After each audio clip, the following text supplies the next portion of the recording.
Lux et Tenebrae. Crônicas de Christian. Capítulo 40. Facções e ordens.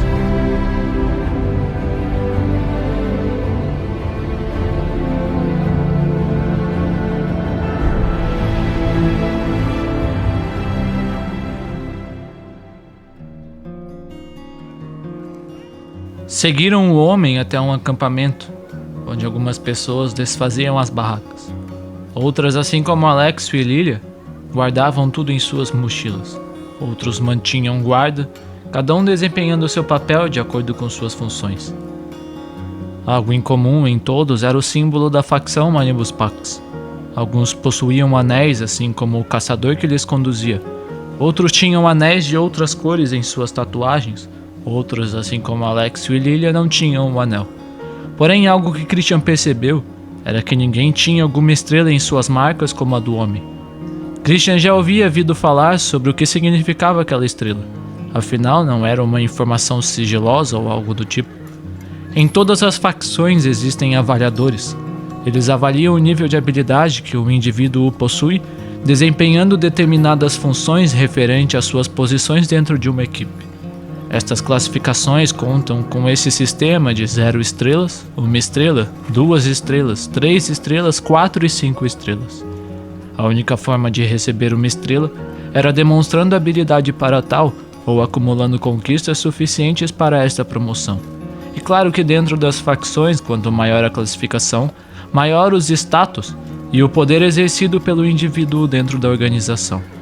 Indivíduos sem estrelas compõe a maior parte e a parte mais fraca da facção, já que quanto maior o número de estrelas, mais seleto é o grupo e menor é seu número.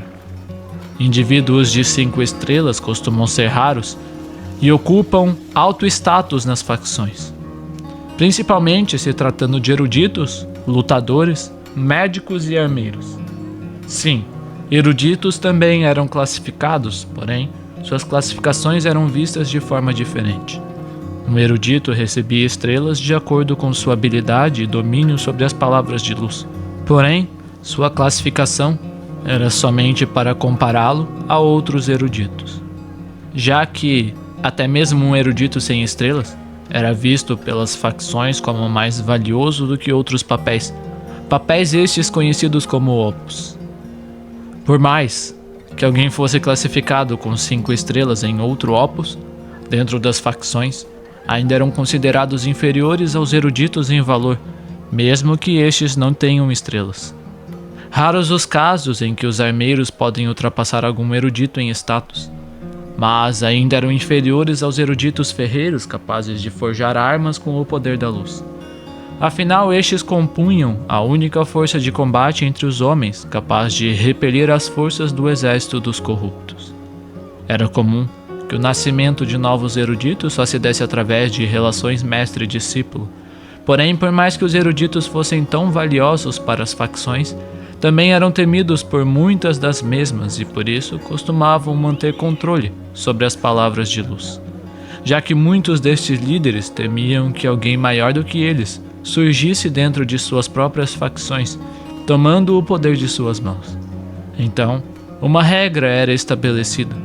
Aqueles que conseguiam as palavras de luz de forma irregular, ou seja, por outras facções e outras formas, se não pela relação de mestre e discípulo com os eruditos já estabelecidos e leais à facção, eram perseguidos e mortos. Algumas destas até aceitavam os eruditos que vinham de fora da facção, se juntando à causa da mesma desejando trabalhar por ela. Em situações como estas, algumas das facções estavam dispostas a aceitar novos membros fortes. Porém, este era fortemente interrogado e testado pela facção antes de realmente fazer parte dela. Em geral, somente eruditos com 3 estrelas ou mais ousariam criar facções, já que aqueles em classificações mais baixas não possuem o poder necessário para manter de pé uma facção. Inicialmente, muitas vezes acontecia que aqueles eruditos que alcançassem 3 estrelas deserdassem as facções, se livrassem da marca e criassem sua própria facção.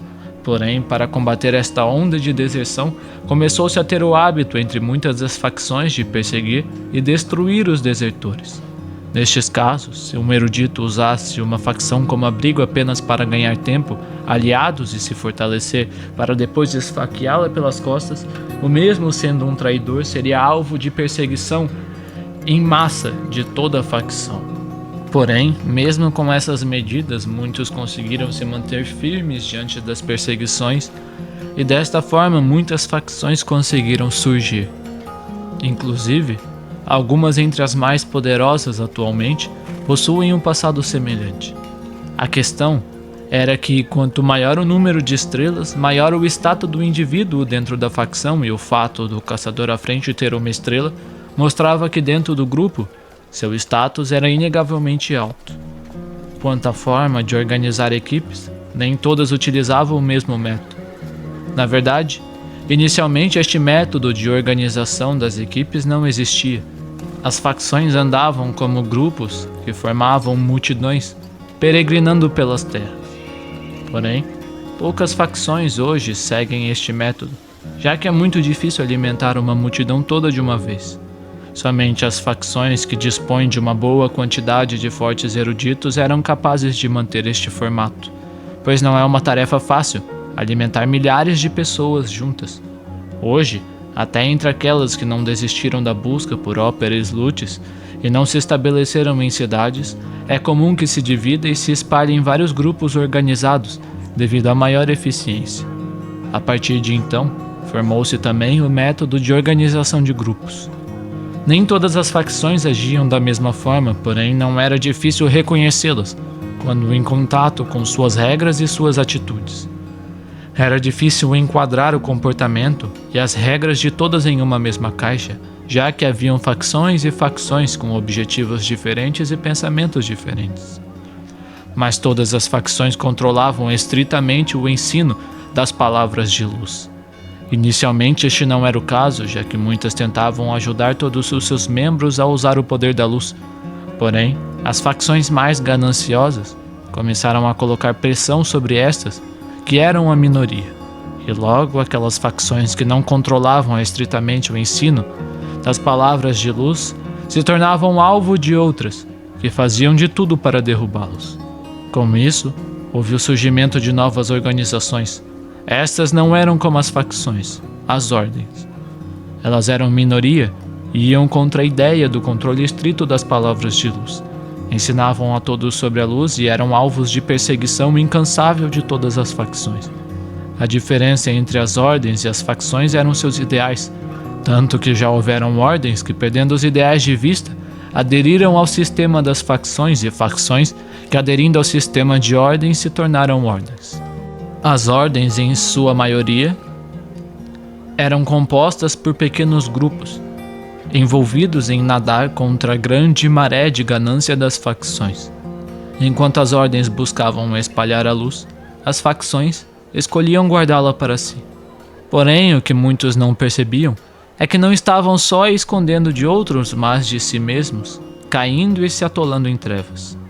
Christian ouviu que, enquanto as ordens se moviam como um corpo, as facções tentavam todas desempenhar o papel de cabeças e por isso uma cabeça sempre acabava batendo na outra. E as cabeças, vendo um corpo completo, perseguiam o corpo loucamente, tentando tomá-lo para si. Porém, a cabeça sobre este corpo era muito firme, muito mais do que todas essas cabeças juntas. Por isso, as cabeças, sabendo que não podem ter o corpo, decidem destruí-lo de forma que ninguém o tenha. Christian buscava há um tempo abrigo em uma ordem, desde que ouviu sobre sua existência. Porém, devido às perseguições, muitas vezes são ocultadas e afastadas pelas facções, tornando a tarefa de encontrá-las não mais tão fácil como deveria ser.